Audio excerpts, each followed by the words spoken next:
First, we'd like to welcome you to the company. We would like to review some of the IT-related policies, procedures, and tools we use to protect you and the company. We are Run Networks, and we are a managed IT provider. We generally provide network management, data backup, and help desk support with a focus on computer and cloud security. We will discuss cyber threats and the proactive measures we have in place to protect you and your company's assets. First, a word about our help desk. Check with the point of contact for details and internal processes, but there are multiple ways to contact us for support, and we encourage you to do so for any computer-related problem you might have. Support includes answering any questions you might have about how your computer is behaving, emails whose origin is suspect, or text message on your device that doesn't seem legitimate. Please remember that the only dumb question you don't ask about cybersecurity is the one you don't ask. You can visit us on the web, networkrun.com. The best way to open a ticket is by email or go to the website. Network management. Network management includes our proactive maintenance on your machines and the network hardware, firewalls, and wireless connections. We handle the system updates on computer hardware. We track the age of all computer hardware to ensure its continuous operation. Data security. Unlike network management, which is almost entirely our job, data security, to be successful, is a full team effort. Although there are some tasks in data security that are primarily ours, there are others that require us to illustrate for you both the threat to data security and the steps we need you to take to ensure system safety and continuity. Everyone is a target of threat actors. A threat actor is an individual or group that intentionally poses a threat to the cybersecurity. We'll refer to them as bad guys. Data breaches have become so common that nearly everyone with an online presence through email, social media, and online shopping likely has had some portion of their data compromised in a data breach or cyber attack due to weak or reused passwords, lack of multi-factor authentication, and vulnerabilities in systems, not to mention the frequency in which people click on malicious links in emails and text messages. The biggest problem right now is session hijacking, where the bad guy can essentially get logged in as you, skipping multi-factor and the password. Don't assume that your password is private. Don't assume that your cell phone is private. Don't assume that the bad guys are unaware that you've joined this organization. They do their homework. They're seriously upping their game with AI. They're watching LinkedIn. They're watching your company website, and they will be aware when a new person is hired. They can very easily get your cell phone, and they very likely know who you report to. How do bad guys get your personal info? One of the first things people do when taking a new job is post that they have a new job on LinkedIn. So it makes sense that they're watching LinkedIn, and that's a standard operating procedure for them. That's a pretty easy way for them to identify new people in a company. There are also multiple data sets on the internet with all the public information about you, including your name, your email address, your home address, your cell phone. New employees are a frequent target of attack. A very common tactic bad guys use starts with a text message to your cell phone that looks like it's from the CEO or someone in leadership that you have not yet communicated with via text. Being a newer employee, you won't have their cell phone number in your phone, so you'll find it difficult to confirm the source of the text, but you'll feel an extreme sense of urgency to quickly impress and demonstrate your responsiveness.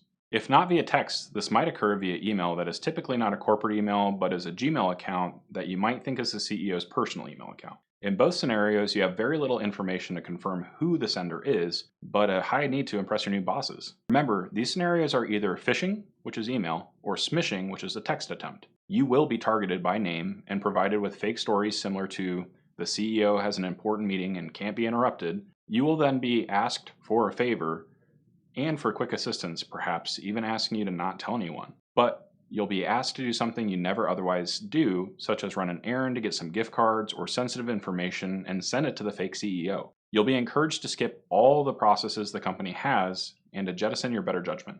How to avoid being swindled? Remember two numbers, 90 and 9. So how do you avoid being swindled?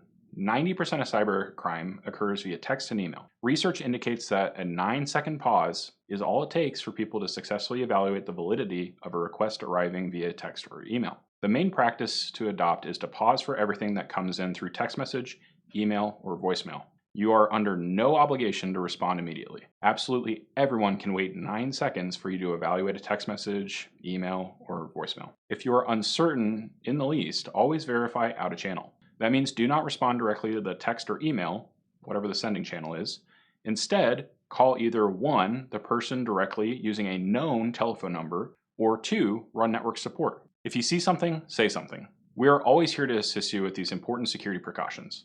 Furthermore, if you're receiving malicious texts or emails, the chances are high that your coworkers are seeing the same thing. Although we have multiple layers of cybersecurity built into our system, you are an essential element of our overall defense strategy.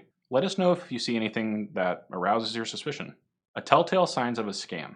Suspicious sender addresses. In addition to the unsolicited email you didn't ask for, be wary of emails with addresses that don't match the legitimate organization's domain. For example, an email from support@amazon.com could be a phishing attempt if one of the characters in the domain is substituted. For example, instead of an O, they use a 0. There are endless variations on that theme, but think of many ways that a company name could be similarly altered by a bad guy. Triple check the sending email address on the message to confirm that you're communicating with the person you think you're communicating with. Generic or inappropriate greetings. Instead of addressing you by your name, phishing emails often use impersonal greetings like "Dear Customer" or "Valued Member." Legitimate companies typically use a more personalized salutation and address you with, most of the time if not all, your full name. Another red flag is if another employee, regardless of the position in the company, suddenly addresses you as "dear," "honey," or another inappropriate term of affection for no reason. Urgent or threatening language. Phishing emails frequently try to create some sense of urgency or fear, prompting you to act quickly without thinking. Emails and texts that threaten negative consequences should always be treated with a large dose of skepticism. Look out for anxiety-inducing phrases like "your password's been compromised," "your account will be suspended," or "immediate action required."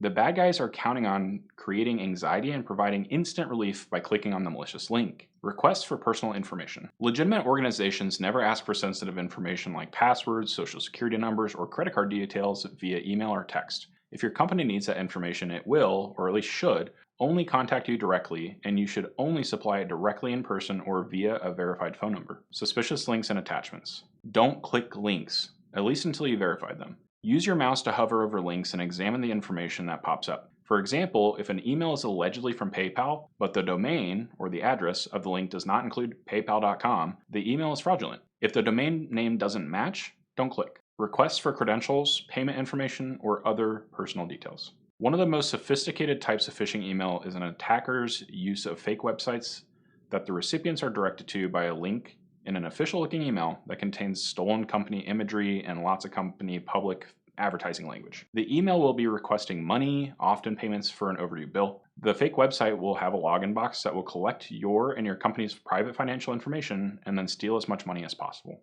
If you receive an unexpected email, do not respond directly by the link in the email.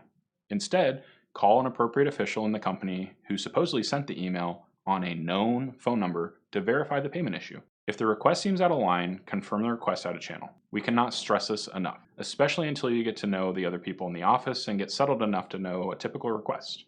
You did not initiate the conversation. Because phishing emails are unsolicited, an often used hook is to inform the recipient he or she has won a prize, will qualify for a prize, or if they reply to the email, or will benefit from a discount by clicking a link or opening an attachment, some sort of call to action like that. In cases where the recipient did not initiate the conversation by opting in to receive marketing materials or newsletters, there's a high probability that the email is suspect. Cyber training. As you get settled in, you'll see periodic cyber training videos from us that comes in through email. In addition, we use software that sends the user emails that mimic malicious emails and continually tests our employees' cybersecurity awareness. We're presently using either Infama or Proofpoint. Clicking on bad links will result in a prompt to revisit cyber training. We typically review employee performance quarterly to find opportunities to improve training and security compliance, not to punish or embarrass users. Training is scheduled at least quarterly, takes about 5 minutes, and helps keep all of our users on guard and to protect themselves from fraud.